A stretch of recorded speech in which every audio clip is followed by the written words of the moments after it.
Hey everyone, and welcome to today's deep dive. Hmm. We're tackling a topic that I know resonates with many women out there.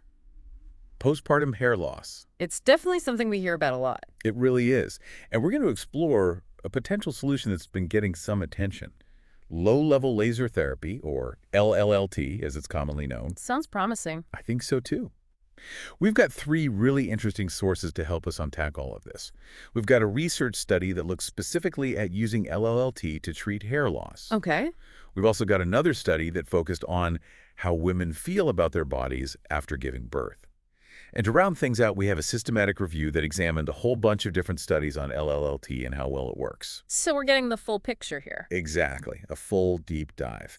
Now, I think most of us have heard of postpartum hair loss, but hair loss in general is a surprisingly common issue. Did you know that over half the world's population is dealing with some form of hair loss? Wow, over half.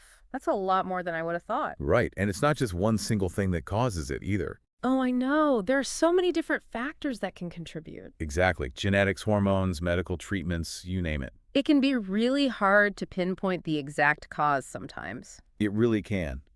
But for many women, that period after giving birth is when they really start to notice the shedding. Absolutely. Hormones are definitely at play there. They are. And that's where our second source comes in. That study on women's postpartum body image. It really highlights just how much hair loss can impact women during this time. Did you know that the study found that 80.9% of women felt dissatisfied with their bodies after childbirth? And guess what was one of the main things they pointed to? I'm going to guess hair loss. You got it. Hair loss was a major source of dissatisfaction. That makes a lot of sense. I mean, you're already going through so many changes physically and emotionally as you adjust to motherhood. You are. It's a huge transition. And then to add hair loss on top of that, it can really affect how you feel about yourself. It really can. And that's precisely why it's so important to explore possible solutions. Absolutely. So let's talk about LLLT. What is it and how does it work? Okay, so LLLT stands for low-level laser therapy. And it's a non-invasive treatment that uses these low-level lasers to stimulate hair follicles. So no surgery or injections or anything like that? Nope. It's all about delivering light energy to those follicles. And the idea is that this energy can help shift them from a resting phase into a growth phase.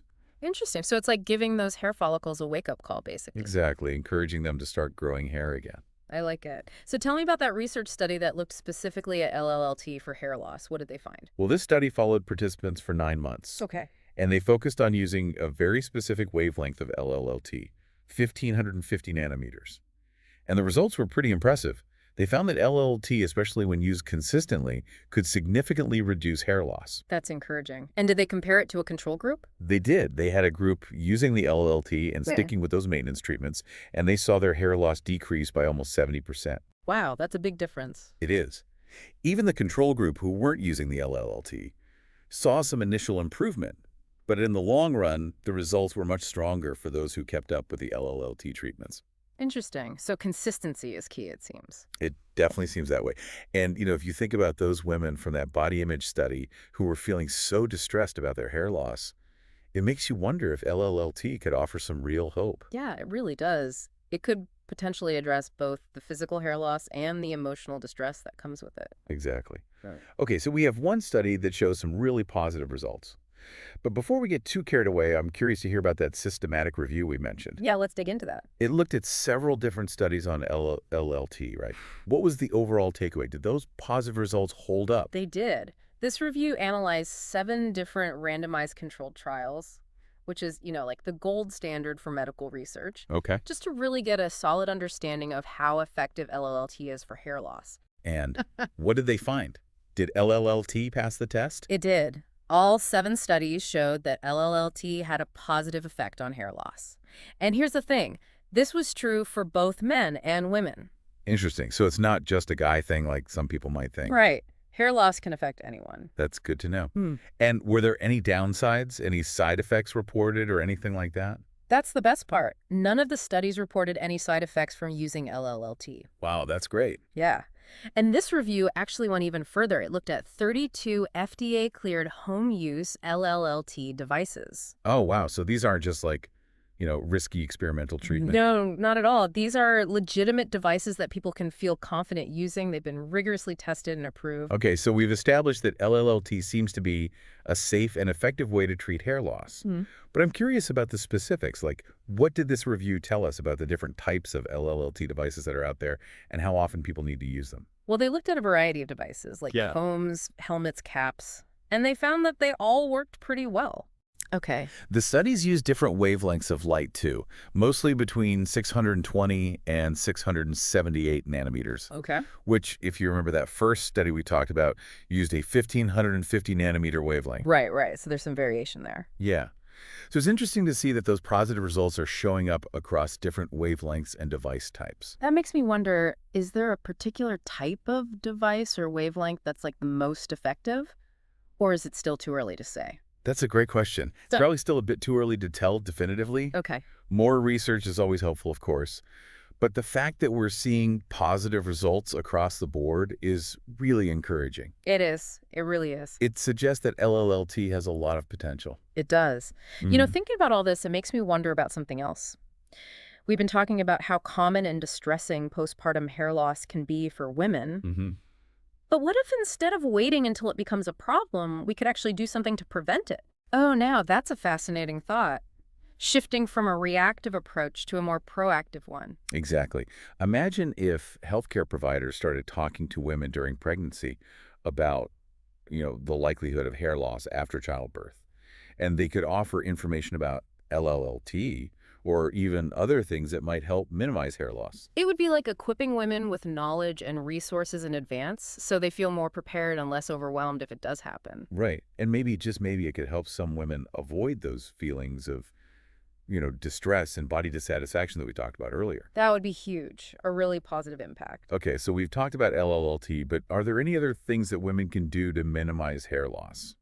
Well, there's another study we haven't touched on yet. This one looked at factors that can actually make postpartum hair loss worse. I think it could be helpful to unpack that a little bit. Yeah, let's dive into that. What did this study tell us about those kind of exacerbating factors? Well, this study used a questionnaire to gather information from women about their postpartum hair loss experiences. And one of the things they found was that it's really common. Like over 90% of the women in the study reported some degree of hair loss after giving birth. Wow, 90%. That's even higher than that percentage we talked about earlier from that body image study. It is. It really highlights how common this issue is. It does. Yeah. So what about those exacerbating factors? What did they find? Well, they found two main things. Okay, I'm listening. The first one might surprise you, longer-term breastfeeding. Really? But I thought breastfeeding could actually help with hair loss because it suppresses estrogen, and low estrogen is often linked to hair shedding. Right. You're right to point that out, and it does seem counterintuitive. But this study found that women who breastfed for longer periods were more likely to report hair loss. So how do we explain that? Well, the study didn't give a definitive answer, but one possible explanation is that the, extended suppression of estrogen from breastfeeding could lead to a more dramatic hormonal shift once breastfeeding stops. Oh, so it's not breastfeeding itself that's the problem. Yeah. But maybe that sudden change in hormone levels when you wean. Exactly. It's like your body goes through a readjustment period, and sometimes that can trigger a wave of hair loss. Oh, that makes sense. Yeah. Okay, so what was the second factor? This one might seem a little more straightforward. Preterm labor. Yeah, I can see how that could be a contributing factor. I mean, preterm labor is obviously a very stressful experience, both for the mother and the baby. Exactly. And the researchers suggested a possible link between preterm labor and inflammation, which we know can also play a role in hair loss. Right. So we're starting to see a more complex picture emerge here. Postpartum hair loss is incredibly common. It is. And while hormones are definitely involved, there are other things like inflammation and the stress of preterm labor that can contribute to it as well. It's not a simple issue. Not at all. And we can't forget the psychological piece of this, too. We know from that earlier study that, a lot of women feel anxious and stressed about their hair loss. So it's definitely not just a cosmetic issue. As we've been talking about all of this, I'm thinking about our listener. What do I want them to take away from this deep dive? I think a key takeaway is that knowledge is power. The more we understand about postpartum hair loss, the better equipped we are to deal with it. I agree. If you know that hair loss is common, that it's often temporary, and that there are things you can do to address it, like using LLLT, it can help you feel more in control. Absolutely. And knowing about those potential exacerbating factors can also help you, make informed decisions and manage your expectations. Yes, totally. Like if you know that longer-term breastfeeding might increase your chances of hair loss, it might help you mentally prepare for that possibility. Right. And maybe have a conversation with your doctor about whether LLLT might be something to consider later on. That's a great point. It's all about, feeling empowered and taking proactive steps. Now, before we wrap up completely, there's one more thought I want to leave our listener with. We talked about incorporating LLLT into postpartum care more routinely, but I think we can go even further than that. Oh, I love it when you say that. What do you have in mind? Uh, Oh, I love it um, when you say that. What do you have in mind? Well, we talked about incorporating LLLT into postpartum care more routinely, but what if we started viewing postpartum hair loss Hmm. and really the whole range of postpartum body changes Yeah. through a more preventative lens? That's a really interesting perspective. Instead of just reacting to problems as they arise, Right. what if we could anticipate and potentially mitigate them? Exactly.